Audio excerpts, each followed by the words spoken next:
സാധ്യത? മുനമ്പത്തിന്റെ കാര്യത്തിൽ LDF-നെ പോലെ UDF തികച്ചും വഞ്ചനാപരമായ ഒരു സമീപനമാണ് സ്വീകരിച്ചത്.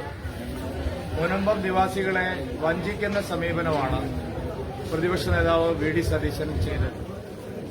മുനമ്പത്തെ ഭൂമി വഖഫ് ഭൂമിയല്ല എന്ന് പരസ്യമായി ഇവിടെ വന്ന് പ്രഖ്യാപിക്കുകയും പിന്നീട് മുസ്ലിം ലീഗിന്റെയും ജമാഅത്തെ ഇസ്ലാമിയുടെയും സമ്മർദ്ദത്തിന് വഴങ്ങി നിലപാട് തിരുത്തുകയും ചെയ്ത പ്രതിപക്ഷ നേതാവും പിണറായി വിജയനെ പോലെ തന്നെ ഇക്കാര്യത്തിൽ തുല്യ കുറ്റവാളിയാണ്.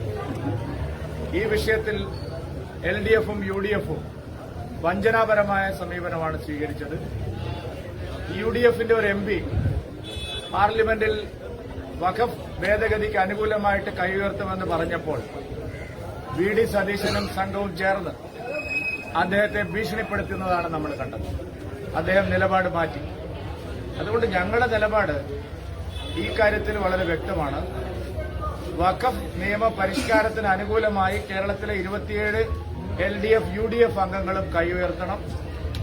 കേരള നിയമസഭ പാസാക്കിയ വഖഫ് ഏകകണ്ഠേനയുള്ള പ്രമേയം പിൻവലിക്കണം. ഈ രണ്ടാവശ്യങ്ങൾ ഉന്നയിച്ചുകൊണ്ട് നിയമസഭാ സമ്മേളന കാലത്തും ലോക്സഭയുടെ നടപ്പ് സമ്മേളന കാലത്തും സംസ്ഥാന വ്യാപകമായി പ്രക്ഷോഭം നടത്താനാണ് പ്രചാരണം നടത്താനാണ് ഞങ്ങളിപ്പോൾ ആലോചിക്കുന്നത്. ഈ രണ്ട് വിഷയത്തിലും UDF-ഉം LDF-ഉം അവരുടെ നിലപാട് പറയണം. പാർലമെന്റിൽ ഫ്രാൻസിസ് ജോർജ് പറഞ്ഞതുപോലെ കേരളത്തിലെ എല്ലാ UDF, LDF MP-മാരും വഖഫ് നിയമത്തെ അനുകൂലിച്ചുകൊണ്ട് കൈ ഉയർത്തണം. ഇതാണ് ഞങ്ങളുടെ ഡിമാൻഡ്. കേരളത്തിലെ ജനങ്ങളുടെ ഡിമാൻഡാണ്. അക്കാര്യത്തിൽ വോട്ട് ബാങ്കിനെ ഭയപ്പെട്ട് വർഗീയ ശക്തികളോടൊപ്പം നിൽക്കുന്നത് ആത്യന്തികമായി CPM-നും കോൺഗ്രസിനും ദൂരവ്യാപകമായ പ്രത്യാഘാതങ്ങൾ ഉണ്ടാവുന്ന സ്ഥിതിയിലേക്ക് കേരളത്തിലെ ജനങ്ങൾ, പ്രത്യേകിച്ച് മുനമ്പം നിവാസികളുടെ ഒരു ഒറ്റപ്പെട്ട വിഷയമല്ല ഇത്.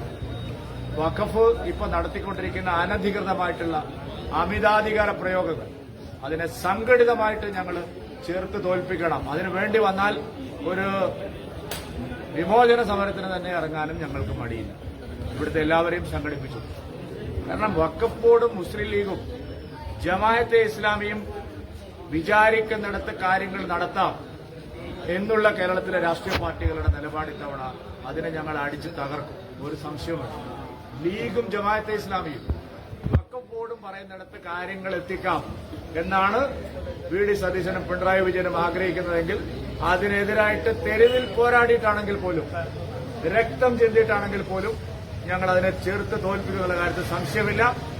ശബരിമലയിൽ നിങ്ങൾ തോറ്റോടിയതുപോലെ മുനമ്പത്തുനിന്ന് നിങ്ങൾക്ക് തോറ്റോടേണ്ടി വരും. ഇല്ലെങ്കിൽ അത് തെരുവിൽ ഞങ്ങൾ കാണിച്ചു തരാമെന്നാണ് എനിക്ക് പറയുന്നത്. ഈ വയനാട് MP പ്രിയങ്ക ഗാന്ധിയുടെ നിലപാടിനെ കുറിച്ച് അങ്ങൊന്നും പറഞ്ഞില്ല. എന്താണ് നിലപാട് സ്വീകരിക്കുന്നത്?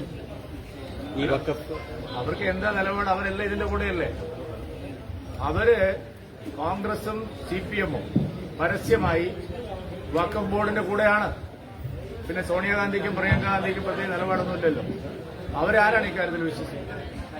സതീശന് നട്ടലിന്റെ സ്ഥാനത്ത് വാഴപ്പിണ്ടിയല്ലേ. ഇവിടെ വന്ന് ഈ പാവങ്ങളെ മുമ്പിൽ പറഞ്ഞതെന്താ? വഖഫ് ഭൂമിയല്ല.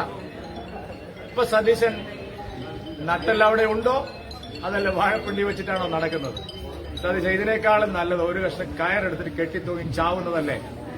സംസ്ഥാനത്തിലെ ഒരു പ്രതിപക്ഷ നേതാവ് പരസ്യമായി വന്ന് പറയുകയാണ് മുനമ്പം വഖഫ് ഭൂമിയല്ല. 24 മണിക്കൂർ കഴിഞ്ഞപ്പോൾ മാറ്റി പറയുകയാണ്. ആത്മഹത്യാപരം സതീശ. ഇതിനും ഭേദം ആത്മഹത്യ ചെയ്യുന്നതാണ്. ആത്മഹത്യാപരമായ നിലപാടാണ് നിങ്ങൾ സ്വീകരിക്കുന്നത്. ഈ കേന്ദ്ര ബജറ്റിലെ കേരളത്തിനോട് അവഗണനാതെ ആക്ഷേപം ഉയർന്നപ്പോൾ കേന്ദ്രമന്ത്രി പറഞ്ഞത് കേരളം പിന്നോക്കം പ്രഖ്യാപിക്കട്ടെ, അപ്പോൾ നോക്കുന്നത് വളരെ അപഹാസ്യകരമല്ല. കേരളത്തിൽ ഒരു അവഗണനയും ഇല്ല.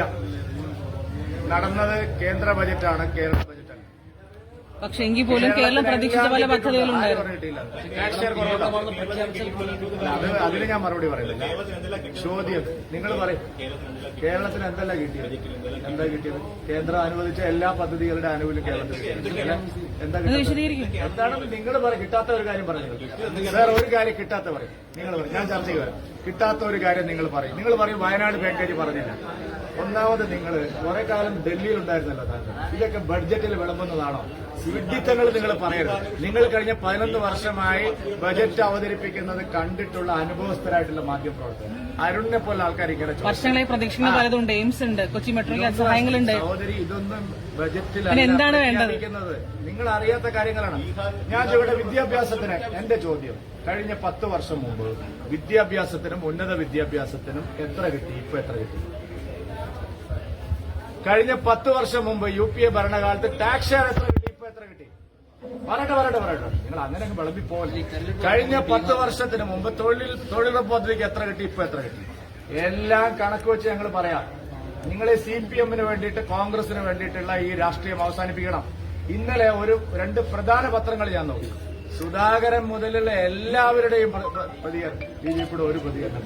ഇത് മര്യാദയല്ല. പക്ഷെ എങ്കിൽ പോലും പിന്നോക്കം എന്ന് പ്രഖ്യാപിക്കട്ടെ, അപ്പൊ കൂടുതൽ തരാമെന്നൊരു പ്രസ്താവന എങ്ങനെ കണ്ടത്? കേരളം നമ്പർ 1 ആണ് എന്നുള്ള അമിതമായിട്ടുള്ള അവകാശവാദം സംസ്ഥാനത്തിന് നല്ലതല്ല. പല കാര്യങ്ങളിലും കേരളത്തിന്റെ പിന്നോക്കാവസ്ഥ കേന്ദ്രത്തിന് മുമ്പിൽ അറിയിക്കുന്നതിൽ സംസ്ഥാനം പരാജയപ്പെട്ടിരിക്കുന്നു. അതൊരു വസ്തുതയാണ്. ഞാൻ ചോദിക്കട്ടെ, മരുന്നില്ല ആശുപത്രിയിൽ, ഞങ്ങൾ നമ്പർ 1 ആണെന്ന് പറഞ്ഞിട്ട് പോസ്റ്റർ ഒട്ടിച്ചുകൊണ്ട് കാര്യമുണ്ടോ? കേരളത്തിൽ ചെയ്യേണ്ട ഒരു കാര്യം ചെയ്യാതെ കേരള ഗവൺമെന്റിനെ രക്ഷിച്ചു കൊടുക്കുന്ന പണിയിൽ എന്തിനാണ് നിങ്ങൾ? അങ്ങനെയല്ല, കേരള സർക്കാർ ചരിത്രത്തിലെ ഏറ്റവും നല്ല ബജറ്റാണ് ഇപ്പൊ അവതരിപ്പിച്ചിരിക്കുന്നത്. ഇന്ത്യയിൽ ആരും അതിനെ എതിർക്കുന്നില്ല. എതിർക്കുന്നതാകെ പിണറായി വിജയനും VD സതീശനും